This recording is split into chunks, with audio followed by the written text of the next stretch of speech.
The U.S. is helping Saudi Arabia defend itself against Iran, depending on sending a Patriot missile battery and 4 advanced radar systems to the Desert Kingdom to help it protect itself from more potential Iranian missile attacks. This move, of course, comes as I sat down with one of the top Saudi officials, whose message to the world is that Tehran must be stopped. Do you think you will make any evidence or more evidence public? Yes. That's the whole purpose. He is the Minister of State for Foreign Affairs of Saudi Arabia, Adel Al-Jubeir, former ambassador to the United States, proud graduate of the University of North Texas and Georgetown. He is clear-eyed about the Iran threat.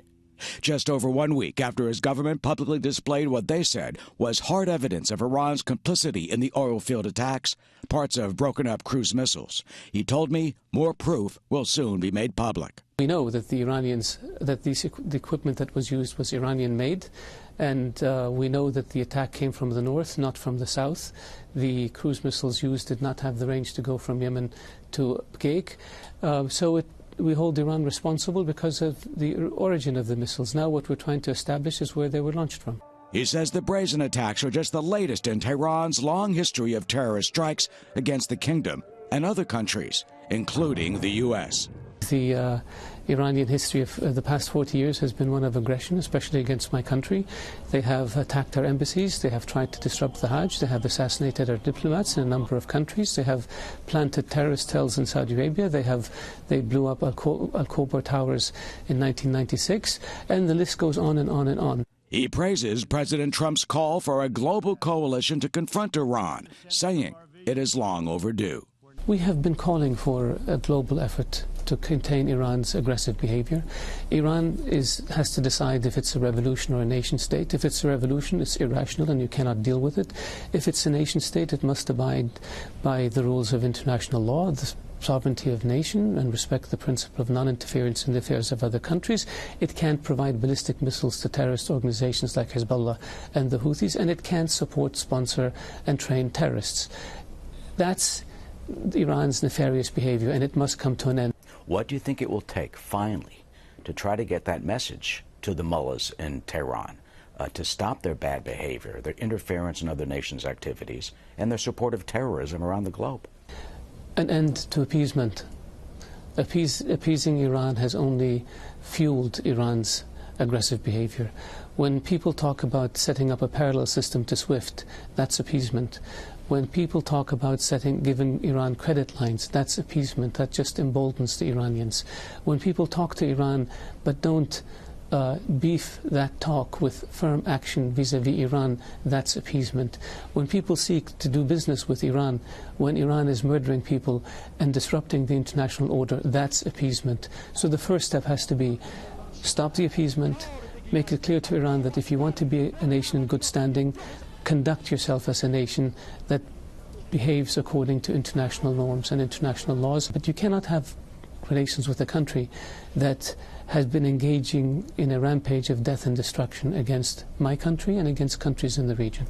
Is it possible, or would it seem impossible, to try and change their behavior, their philosophy, their mindset, and frankly, their hatred? The Iranian constitution has enshrined in it the principle of exporting the revolution.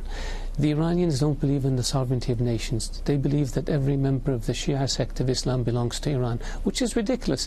That's like saying Italy says every Catholic belongs to Italy. What do you think Brazil will think, or Germany, or France?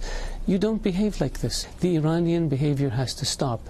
And in Iran, unfortunately, there are those who believe that it's Iran's mission to dominate the region and export its revolution and restore the Persian Empire. And there are those, and so that cannot stand. Well, Iran has denied it launched those missiles. It claims some observers consider a laughable lie. We'll likely hear more about Iran's aggression and a call for a global action similar to the president's when Saudi Arabia addresses the United Nations General Assembly.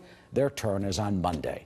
For more on this, let's turn to General Jack Keane, chairman of the Institute for the Study of War and a Fox News senior strategic analyst. General Keane, we just heard the minister quite eloquently and passionately sound the warning. An end to appeasement, he says. But do you think the Europeans especially will listen? Yes, I think so. I mean, President Trump, the United States, had probably the the best UN General Assembly meeting we've had since post 9/11. And one of the reasons for that is this incredible debacle that the Iranians have executed literally 10 days prior to the UN General Assembly, where most of the presidents of the world are gathering. They conduct an attack on one of the largest oil fields in the world to destabilize the world economy, and then they try to get away with it by lying, when knowing full well evidence is going to be able to be presented, and evidence was presented.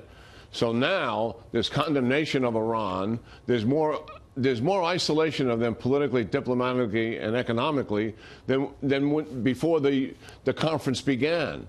And so this is a good thing that's happened here, in the sense that the world is coming together to deal with this in a way that Foreign Minister is talking about, al-Jubeir, who I happen to know, and he's a very good person here in terms of his knowledge of the world, and certainly he's very clear-eyed about the Iranians, and he's dead right. Appeasement has been the path we've been on, and that doesn't serve us well. The sanctions is not appeasement. That comprehensive sanctions that we're imposing, and now that the France, UK, and Germany are willing to get involved in as well, is very significant. Do you think that France, Germany, other countries, as you just said, do you think they will hear his call? And you know His Excellency, you know where he stands and what he has faced in his country, certainly when you have that threat right to the north emanating from Tehran. Yeah. Well, I think it sort of plays like this. Most of the countries will agree that Iran is an aggressor and their behavior has to change. They'll agree on condemning their behavior. There'll be considerably less countries that would be involved in actually sanctioning that in terms of economic sanctions, like the United States. And then there'll be even fewer countries that would form a coalition to do something about Iran's kinetic escalation here and hit them back with a military retaliation strike. So that's kind of the order as I see. But generally speaking, the unanimity now on Iran's aggressiveness is certainly there. That was not there a couple of weeks ago. Yeah, the minister said that Saudi Arabia will present more public evidence of Tehran's complicity in being behind that attack. And on Monday, we're told that the largest Iranian opposition group, the National Council of Resistance of Iran, they're going to have a news conference in Washington on Monday, where they say they are going to reveal information from inside the Iranian regime about this. They had a rally, several rallies at the United Nations this past week. You, in fact, spoke at one of their rallies. We're looking at one of them right now. What do you expect? Have any indication of what type of evidence that group will present, and what can they present to show to the world, without any doubt, that Tehran was behind this latest attack, which just wasn't an attack on Saudi Arabia, but on the whole global energy facility, in fact, the global economy? No, yeah, it's not. They're trying to destabilize the world economy. Well, listen, the way we found out about the secret sites that were 250 feet buried in the ground, they came from informants, and obviously our Central Intelligence Agency picked up on those. So I don't discount the fact that there may be inside information that's available to people in terms of what's taking place in Iran. But I am very comfortable with our intelligence agency's conclusion that Iran struck those oil fields. They flew the drones, they flew the cruise missiles. I think we've got the goods on all of that. We've declassified a lot of that information. We haven't declassified all of it. And this is what's happening here, Eric. Make no mistake about it. The Iranians are not coming to the negotiation table yet, despite the advertisement they throw out there.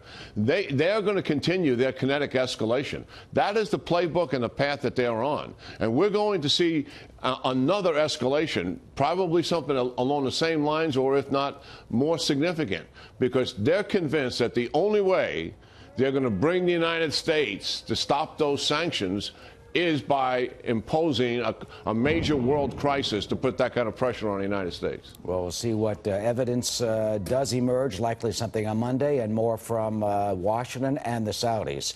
General Jack Keane, as always, thank you. We also thank the minister for shedding light on the issue that has not gone away. General, good to see you. Thank you.